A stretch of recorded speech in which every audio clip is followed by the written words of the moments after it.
அஸ்ஸலாமு அலைக்கும் தௌஹீத் ஜமால், நல்லா இருக்கீங்களா? வலைக்கும் ஸலாம் அல்லாஹ் தஆலா வரகாத்துஹு. நல்லா இருக்கேன். தௌஹீத், நீங்கள் இந்த கியாமுல் லைல் வந்து முன் வக்தில் தொழுகிறீங்களா இல்லை பின் வக்தில் 2-2:30 மணிக்கு தொழுகிறீங்களா? முற்பாசி தொழுவது கிடையாது, தூங்கிட்டு எழுந்து தொழுவது தான் கியாமுல் லைல். சாதாரணமாக மற்ற 30 நாட்கள்லேயும் சாதாரணமாக தொழுதும் 9 மணிக்கு. இப்போ வந்து கொஞ்சம் நேரம் தூங்கி எழுந்துட்டு 2:30 மணிக்கு தொழுதும். கடைசி 10ங்கிறதுனால அல்லா சொல்ல செஞ்சுருக்கறனால. நீங்கள் தொழு வைக்கிற பள்ளியில் இந்த தொழுகைக்கு நிறைய பேர் வர்றாங்களா இல்லை ஆட்கள் குறைவாக வர்றாங்களா? கியாமுல் லைல் பொறுத்த வரைக்கும் அல்ஹம்துலில்லாஹ் மாஷா அல்லாஹ் பள்ளி ஃபுல்லாக நிறைஞ்சிருக்கும். நான் என்னுடைய உடல்நிலை காரணமாக நான் முன் வக்தில் தான் தொழுகிறேன். 9 மணிக்கு தொழுது முடிக்கிறேன். அந்த சமயத்தில் ஒரு 5 பேர் 6 பேர் தான் தொழுகிறாங்க. இந்த பள்ளியிலையும் கூட நான் கேள்விப்பட்டிருக்கிறேன், இரவு தொழுகைக்கு வந்து பள்ளி நிறைஞ்சிருது. இப்போ நான் உங்கள்கிட்ட கேட்கக்கூடிய கேள்வி என்னென்னா, உங்கள் பள்ளியில் சுபுஹுக்கு எத்தனை பேர் வர்றாங்க? கூட்டம் வருதா இல்லை இதோட கூடுதலாக வருதா இல்லை அதோட குறைவாக வருதா? உண்மையிலேயே கியாமுல் லைலுக்கு வர்ற கூட்டத்தில் ஒரு கால்வாசி பகுதி தான் சுபுஹுடைய ஜமாத்துக்கு வர்றாங்க. பள்ளியிலையும் கூட நான் இரவு நேரத்தில் நான் தொழு வைக்கல, இருந்தாலும் அவங்க சொல்கிற ரிப்போர்ட் படி ஒரு 50 பேர்கிட்ட 55 பேர்கிட்ட தொழுகிறாங்க. ஆனால் சுபுஹுக்கு பார்த்தோம்னா ஒரு 22-23 பேர், 2 சஃபு கிட்டத்தட்ட நிறையுது.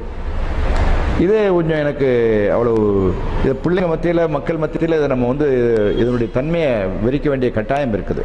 காரணம், இது ஃபர்லு தொழுகை, கட்டாயம் நிறைவேற்றப்பட வேண்டிய ஒரு தொழுகை, முடிஞ்ச வரைக்கும் ஜமாத்தாக தொழ வேண்டிய தொழுகை. கியாமுல் லைல் கூட ஜமாத்து கட்டாயம் இல்லை, தனியாக வீட்டில் தொழுதாலும் அதே அளவு கூலி எல்லாம் கொடுக்குறான். இருந்தாலும் சேர்ந்து தொழுகிற நன்மையை நினச்சி வர்றாங்க. ஒரு ஆள் 10 பேர் சேர்ந்து வந்தாங்கன்னா எல்லோரும் சேர்ந்து வந்துடுறாங்க, நன்மையை நினச்சி நம்ம அக்செப்ட் பண்ணிக்கிறோம்.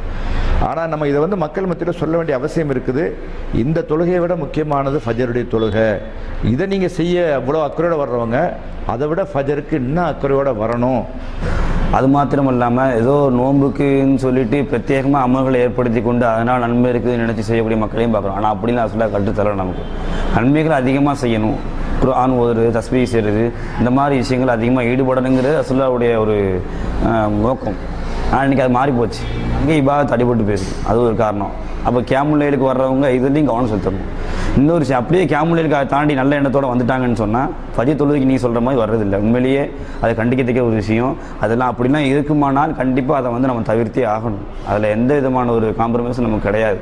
ஏன்னு சொன்னால் அசுல நிறைய ஹதீஸ்களில் வரலாறுல படித்தோன்னு சொன்னால் ஒரு இபாதத்தை செய்கிறாங்க, நைட்டு ஃபுல்லாக நின்று செய்கிறாங்க, சுபுக்கு வரலன்னு சொன்னால் அந்த இபாதத்து வீணாக போயிருக்குன்னு சொல்கிறாங்க.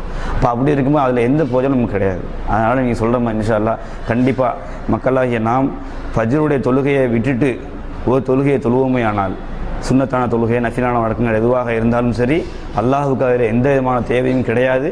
அல்லாஹ்தாலா அங்கீகரிக்க போவதும் இல்லையா. சாருடைய இந்த கேள்வியினால் மக்களுக்கு ஒரு விஷயம் தெளிவடைந்திருக்கு. அல்ஹம்துலில்லாஹ். ஜஸாக்கல்லாஹ்.